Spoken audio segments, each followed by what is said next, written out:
Quick update on Annie and Heidi in here. So Annie, since she's had her injection, she went into a proper, obviously artificial heat because we gave her an injection. So she was very headbutty, weren't you? But she seems to be doing better. Lots of vaginal discharges reduced. And then Heidi was really sore in that back foot. So me and my sister yesterday managed to cut all her hooves back.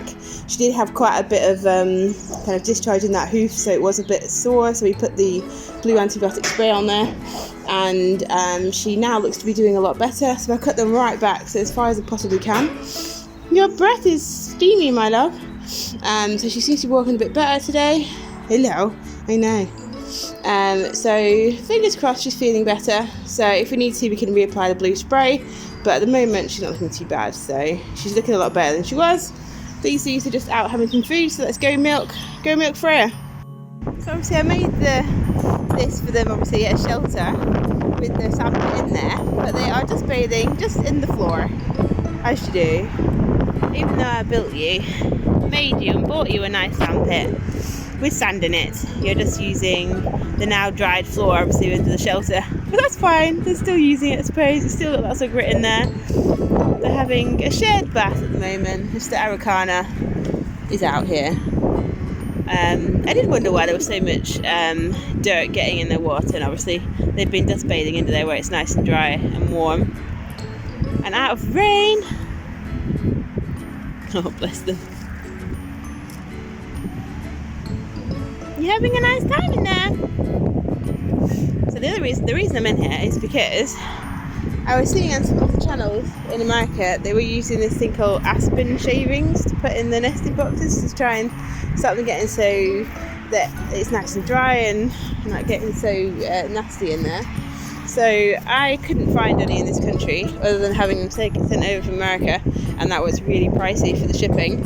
So the next thing I could find that was similar is this coconut liner, which is basically what you use for putting in hanging baskets. So what I've done is I've cut it to size and put it in the bottom here, so it lines it quite nicely, and then hopefully it'll stop them getting, or it'll be easy for me to clean out, and they won't be kind of, obviously the shavings, well the Mecanthus is what I'm using at the moment, goes everywhere. So I was thinking hopefully it'll keep them drier and less messy with just putting this at the bottom. So I've put this in and we'll have to watch it and see how it goes. But this one's done. I'm going to put some sand, like I said, in the bottom. I've bought some new 2 bags of sand here, which I'm now going to put in the bottom here, kind of make this a big sand pit as well. Even though they're using that one over there quite happily now. But I'm going to make this a sand pit as well, and they've got options. These guys are having a little bit of a pecking session again. There's a few that are missing feathers around their bums. They have a good 17% protein food, and I'm giving them extra corn and mealworms, but they're still being a bit funny, so we'll have to keep an eye on them. Not all of them, like 3 or 4 of them look completely pristine, and then another 3 of them have got little kind of baldy bombs, bless them. So I'm just gonna keep an eye on that and see how they're going. They're still dust bathing over there, bless them. But it stopped raining for a minute, so I'm just going to try and get this done. Go and do the other nesting boxes in there, because those ones are getting really wet, and I think it's mainly just because the birds are wet coming in and then it's not drying. So I'm hoping this stuff will keep it a bit drier and a bit nicer in there for them. So I'm going to go and do next door. Okay, so the sand is in, so I put it up here, down here, around here, up there. So basically made this into a big sand pit as well. Well, the sand's been stored outside, so it's still very wet, so let's wait for that to dry out. When it's, hopefully it will do under here, because obviously most of the rain can't get to it because it's got a proper roof, and hopefully it'll dry out, and this will be a big sand pit for them too. I'll just have to keep topping it up. It's just little pumpkin, he's still sunbathing under there, but it's nice and dry. As I say, that's worked really well, that shelter. Everything's lovely and dry and out of the wind under there, so they're definitely liking it. Right, now I'll go next door. So I'm just doing the morning chores with these guys, and noticed that little Bean,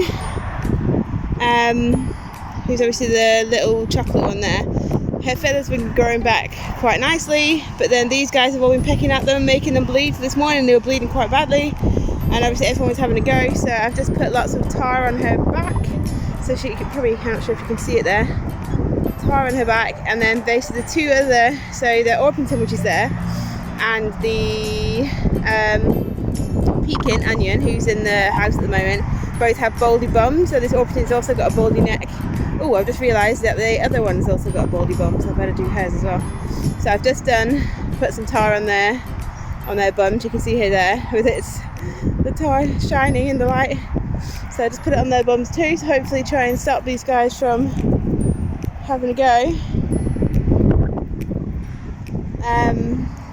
They're getting lots of mealworms, they're getting lots of corn, they're getting lots of fresh stuff that I give them every day. There's lots in the house as well in there. They're getting lots of scratch with black orange sunflower seeds and things in there as well. So they're getting plenty of protein, and the normal food is about 17%. So they're getting plenty.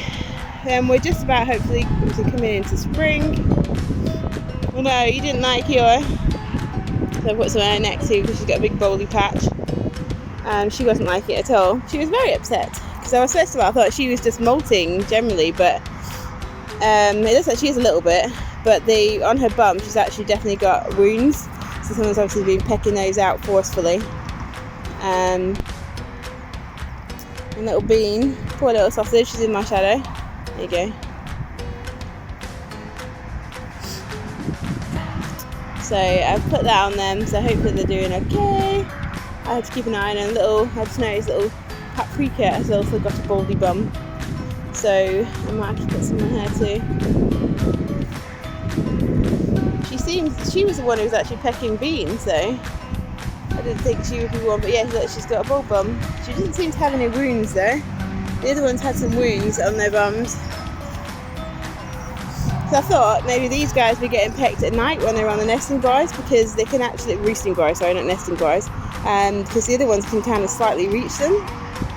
I thought maybe that was what was happening, but she never goes on a roosting bar. She only ever sits in a nesting box. She just never even attempts to, but it's weird because the other Silky used to go up all the time, so it's quite strange. So maybe this evening I'll get her out of the box and put some tar in her. I've just put it away, so I'll get it out this evening and put some on. I know, Orpington, little I called you the wrong name. I called you Sapphire then. You were called Saffron. Right, I'm going to fill your water up. We'll crack on with the rest of the duck chores, because I stopped halfway because I saw these guys were bleeding, so I needed to get some tar straight away.